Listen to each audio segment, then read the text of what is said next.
Nós já vimos o que é ensinar e o que é ser professor. Agora nós vamos partir para a questão de como aprender a ensinar e a ser professor.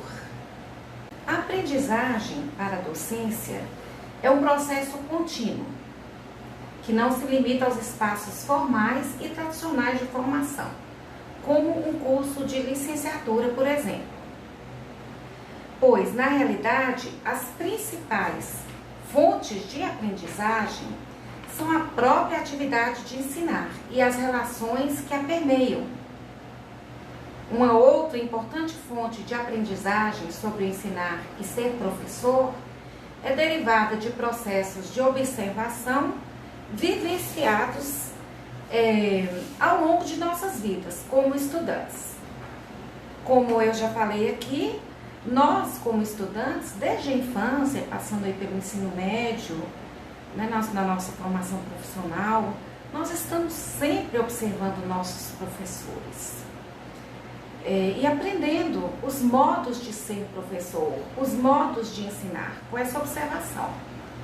Claro que na infância, de uma forma mais espontânea, mais ingênua, mas estamos aprendendo. Eu me lembro, quando criança, nós tínhamos uma brincadeira de escolinha. Então, aquele que ia ser o professor, ele fazia todo aquele ritual que a gente observava os professores fazendo, né? Então, ele fazia chamado, fazia uma atividade. Eu lembro que a gente brincava muito de ditado, tomar tabuada. Na minha época a gente decorava tabuada, né? Então a gente tomava a tabuada dos coleguinhas, avaliava. Então, de toda aquela forma bem ingênua, brincando, mas o que estávamos fazendo ali? Nós estávamos nos colocando no papel do professor e fazendo o que aprendemos vendo os nossos professores fazerem.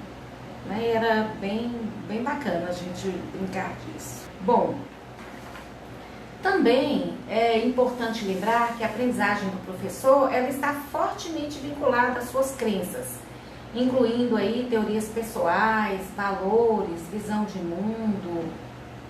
Essas crenças, gente, elas se formam desde o momento em que nos conhecemos por gente que vamos nos socializando, convivendo primeiro no âmbito familiar, depois no âmbito escolar, no âmbito profissional. A gente vai aprendendo, a gente vai construindo crenças, construindo nossas visões de mundo. No âmbito religioso, né, no meio dos amigos. E essas crenças que construímos, elas têm grande influência no nosso modo de ser professor, de atuar como professor, de ensinar. E também, gente, vamos lembrar que as demandas formativas dos docentes se alteram em função da fase da carreira em que se encontram e de características contextuais mais específicas. A gente podia falar, por exemplo, aqui da demanda de um professor iniciante e um professor mais experiente. Um professor iniciante, por exemplo, ele pode sentir a necessidade de aprender mais sobre metodologias para trabalhar um determinado conteúdo. Ele pode estar tendo dificuldades em conhecer, em diversificar a sua forma de ensinar e sentir essa necessidade, né, de estudar mais sobre metodologias na sua área de atuação. Um professor mais experiente, por exemplo, pode ter a demanda por aprender a lidar com alguns recursos tecnológicos que ele não teve ainda a oportunidade de lidar. Isso acontece a todo momento. Por exemplo, eu estou aqui trabalhando com vocês essa disciplina e estou aprendendo. Eu senti necessidade de algumas aprendizagens e para isso eu fui atrás e busquei, tive suporte do apoio pedagógico, mostrando que a gente aprende, como falamos aí, na relação com os outros, as relações que permeiam o ensino. A gente aprende também porque a gente vai atrás, dialoga com quem sabe mais, com quem tem mais experiência, com quem já lidou.